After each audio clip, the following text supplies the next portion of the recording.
Hello. What we're going to do today here is I'm going to be doing a takedown for an M4, and this will work for metal-bodied M4s as well as combat machines or any M4 that has a one-piece hop-up unit.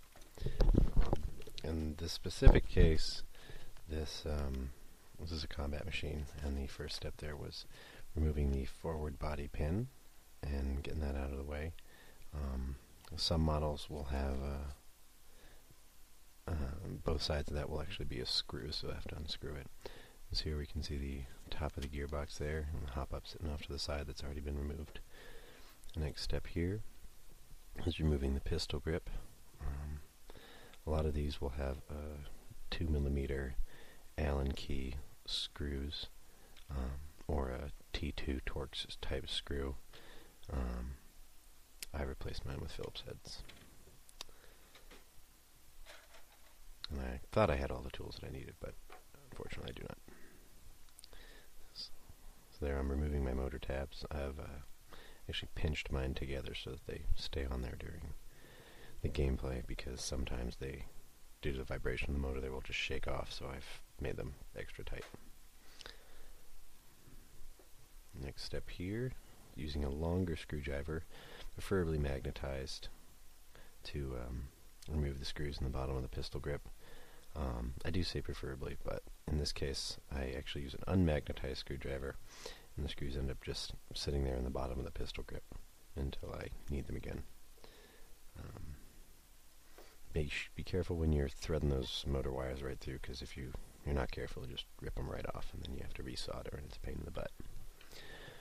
Next up here, I'm removing the buttstock. In this case, this buttstock has two screws in the back, which do not connect to the gearbox. Some full stocks you'll see will have one long screw that goes all the way through the back, and that actually screws into the back of the spring guide on the inside of the gearbox. In this stock's case, that screw is actually inside, so I have to use a long-handled screwdriver in order to get at it. Here, just being careful that I don't mess up my MOSFET when I'm pulling the stock off.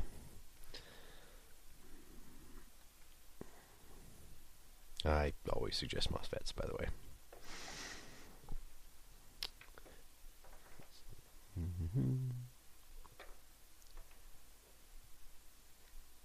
Next up, removing the other body pins, the one towards the rear of the body, and then the one right in front of the selector switch there. Oh, and also the mag release. This mag release has a screw on the button side. Some mag releases, the button itself is an actual nut, and so what you would do is push the mag release as far into the body as possible, and then actually unscrew the lever side of it counterclockwise. And here you see we're all the way back down to the gearbox. A little over 3 minutes.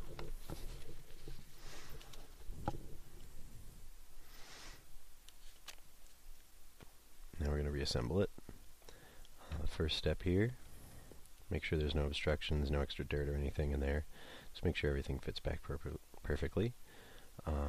Thread the rear wires through, thread the motor grip wires through, and then in this case I keep the selector in semi, so that way that the little disc on the inside of the body will engage the selector properly and I won't have to force anything through there. And just double checking to make sure all the selectors work. Sometimes it'll get caught and it'll like stick in semi. That's really not a problem usually. You just fit the gun all the way back together and then fire it in full auto and it'll reset that. There's that first body pin back in. Now, the suggestion is to attach your buttstock first and screw that in so that it pulls the gearbox tightly against the back of the body, and so that it sits as consistently as possible in your hop-up.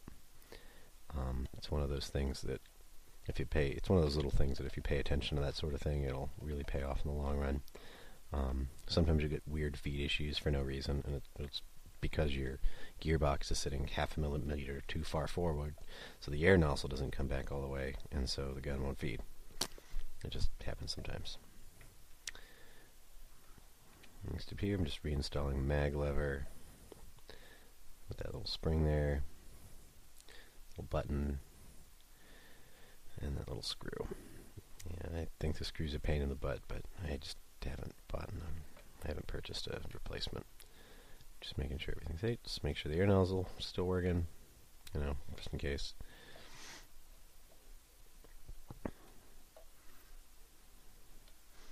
I didn't do it for this, for the purposes of this video, but normally at this point I've already put the upper receiver back on,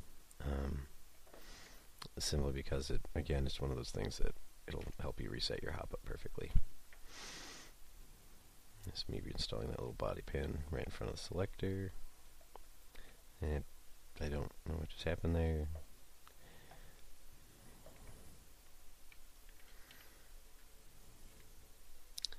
This is a gun that I threw together from spare parts, by the way. This is purely for the purpose of this video. This gun has been constructed. None of this is really tuned at all,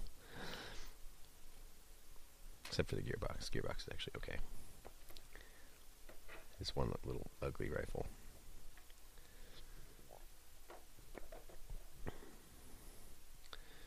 Next up here, I'll be reinstalling the motor grip, and the screws are actually still sitting inside there, so I don't have to mess with them.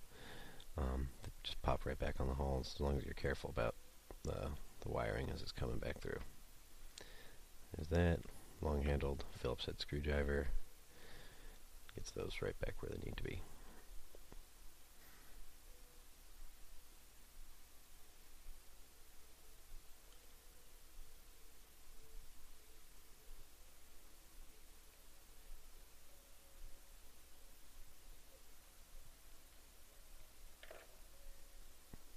Next up, I'm going to be reinstalling the motor. Actually, the wires got a little twisted, so I got to make sure that they fit in one way. And this Magpul MOE grip has enough space in it because it's a little bit wider in the bore axis, I guess you want to call it. Basically, the front and back of the grip is a little bit longer, and so there's room enough for the wires to be in the front and back of the motor, as opposed to both wires being on one side of the motor, which is standard for LE pistol grips. And this is the pistol grip you'll see on most M4s anywhere. And so it's slightly different there. You're just dropping tools just because it's where they go, actually, when I'm done with them. It's on the floor. It's where they belong. And then there you go. Gun's totally reassembled. Grab a battery and do a little bit of test firing here, just to prove to you that I'm not making this up.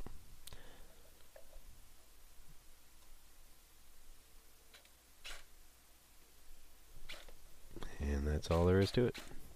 I'll leave comments below if you have any questions.